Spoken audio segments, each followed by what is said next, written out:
मुंबई में एक भिखारी सोया हुआ था रोड किनारे।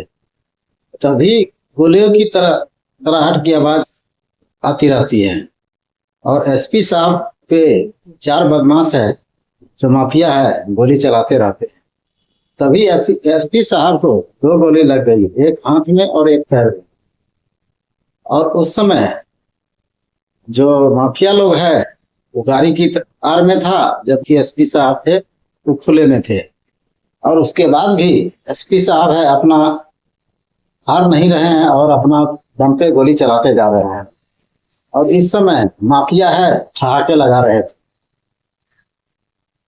ठहाके लगाने के बाद जब एसपी साहब के तरफ माफिया लोग आ रहे थे गोलियों की तरफ तड़ाहट के साथ, तब एसपी साहब आंख बंद कर लेते हैं और सोचते हैं कि अब हमको शहीद होने का समय आ गया है।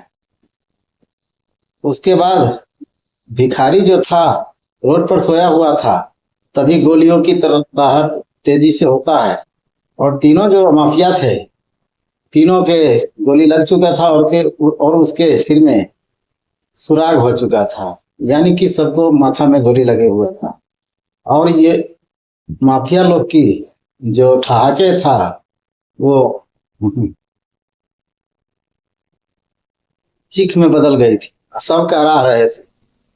तभी एसपी साहब देखते हैं उस भिखारी का इतना निशाना कैसे लग गया। तीनों को दो तीन गोली में ही सबको सुराग कर दिए और सब लोग धराशायी जमीन पे हो गए थे। तभी वो जो भिखारी है एसपी साहब की तरफ आता है और बोलता है, क्या हाल है अरुण, कैसे हो? तो एसपी साहब बहुत असमंजस में पड़ जाते हैं। अभी तो मेरे को 10 दिन हुआ है मुंबई में आया हुआ, कैसे इनाम जानता है और कैसे हमको पहचानता है। उसके बाद जैसे ही भिखारी एसपी साहब के पास आते हैं और ध्यान से देखते हैं तो कहते हैं, अच्छा दोस्त विशाल, अभी तुम जिंदा है। उसके बाद दोनों गले में मिलते हैं और जो भी तकलीफ होता है उनको हंसी खुशी में बदल जाता है। तभी विशाल जी बोलते हैं कि चलो अभी तुमको दवा की जरूरत है, तुमको तकलीफ हो गया है, पहले इलाज कराओ, उसके बाद हम दोनों आपस में बातचीत करते हैं। तो मैं संजय कुमार और संजय क्राइम सफर में आपका स्वागत है। कृपया आप लोग चैनल में नए हैं तो चैनल को सब्सक्राइब कर लीजिए और लाइक शेयर कर दीजिए।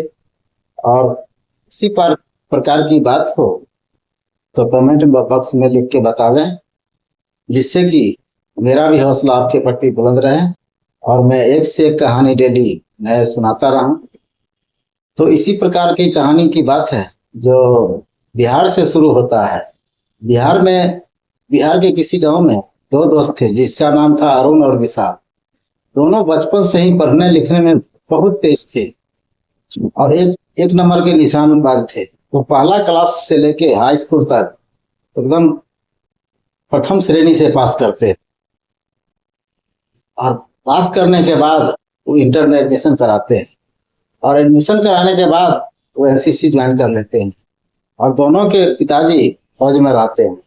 उन दोनों लड़कों के बीच में इतना अच्छा मतलब व्यवहार है, जहां तहां भी किसी भी जाते हैं निशानबाजी में तो सफल होते हैं और दोनों के पुरस्कार जगह जगह से मिल जाता है। उसके गार्जियन पूछते हैं, तुम लोग आगे क्या करना चाहते हो? तो बोलता है, हम आगे चलकर आईपीएस ऑफिसर बनना चाहते हैं और हम माफियों का सफाया करेंगे और हम पब्लिक का सेवा करेंगे। तो इस पर से उसके गार्जियन लोग भी खुश होते हैं और पढ़ने के लिए अच्छा खासा खर्चा करते हैं और दोनों पढ़ने में इतना लगनशील होते हैं कि इंटर में भी टॉपर करते हैं। और टॉपर करने के बाद जैसे ही वैकेंसी निकलता है आईपीएस का, तो लोग अपना एग्जाम देते हैं और उसमें भी मतलब अच्छा मार्क्स लाते हैं और पास कर जाते हैं। पास करने के बाद एक दोस्त था जिसका नाम है अरुण, उसको उत्तर प्रदेश में ज्वाइनिंग होता है और एक विशाल है जिसका मतलब मुंबई में ज्वाइनिंग होता है। मुंबई में ज्यादा क्राइम होता है, उसी के कारण विशाल को मुंबई में लाया जाता है। और मुंबई का स्थिति इतना खराब होता है कि जगह जगह से माफिया भरे रहते हैं डेली इधर मार धार रेप बलात्कार होते रहते हैं। और जैसे ही विशाल ज्वाइनिंग लेता है, कुछ ही दिनों के बाद माफियों का सफाया करना शुरू कर देता है। और दोनों जहां जहां ज्वाइनिंग लेते हैं, अपना पुलिस स्टेशन में अपना लिखवा देते हैं, धूप हो या बरसात, ठंडी हो या गर्मी, आपकी पुलिस आपकी सेवा में हर समय आपके साथ। उसके बाद जैसे ही किसी माफिया को पकड़ते हैं तो जैसे ही शूट आउट कर देते हैं। वो जेल नहीं भेजते हैं और बोलते हैं कि तुम सरकारी दामाद तो नहीं है, तुमको बैठा के खिलाएंगे जेल में, जिसमें सरकार का खर्चा बहुत ज्यादा आता है। इससे पूरा बम्बई में हलचल मच जाता है और जितना भी माफिया है सब सोचते हैं अगर मुंबई में रहना है तो विशाल को रास्ते से हटाना पड़ेगा। तो बार बार मीटिंग करते हैं और इसके बाद किसी मंत्री के, नेता के, अधिकारी के बराबर दबाव आते रहता है विशाल के ऊपर, लेकिन विशाल किसी को नहीं सुनता है। अंत में विशाल को मुख्यालय भेज दिया जाता है और उसके बाद किसी का भी बात नहीं मानते हैं और जगह जगह सफाया करते हैं। इसके बाद कुछ दिन के बाद जैसे ही विशाल ज्वाइनिंग लेता है, साल डेढ़ साल होता है, वैसे ही उसके घर से फोन आता है कि अब परिवार को आगे बढ़ाना है, इसीलिए तुम शादी कर लो। तो वो घर चला जाता है और 1-2 महीना के अंदर घर पे शादी कर लेता है और शादी करने के बाद फैमिली सहित मुंबई चला जाता है। ये सब बात माफिया को भी जानकारी मिल जाता है और माफिया सोचते हैं कि एक ही बात है, उसके फैमिली को भी खत्म कर दिया जाए। विशाल तो हाथ नहीं लगेगा और लगेगा तो हाथ सब किया जाएगा, लेकिन उसकी फैमिली को भी खत्म किया जाएगा। तो साल 2 साल के बाद विशाल के 2 बच्चे होते हैं, मासूम बच्चे, और माफिया लोग उसके रूम का एड्रेस कैसे न कैसे पता कर लेते हैं और पता करने के बाद दोनों को शूट आउट कर देते हैं। और जैसे ही गोलियों की तरतराहट की आवाज होती है, आसपास के आदमी समझ जाते हैं क्या है नहीं। उसके बाद जाते हैं तो देखते हैं ये विशाल की पत्नी है और 2 बच्चे हैं, तीनों के डेड बॉडी। तो इसकी सूचना विशाल को दे देते हैं। विशाल अपना फौरन घटना स्थल पर पहुंचते हैं और बहुत ही उनको तकलीफ होता है। तकलीफ सहने के बाद लाश के ऊपर का कसम खाते हैं विशाल जी, हम रहे या नहीं रहे, जब तक हम रहेंगे माफियों का सफाया जरूर करेंगे। तो इसके बाद जहां तहां रात हो या दिन हो, माफियों का सफाया करने में एसपी साहब लग जाते हैं।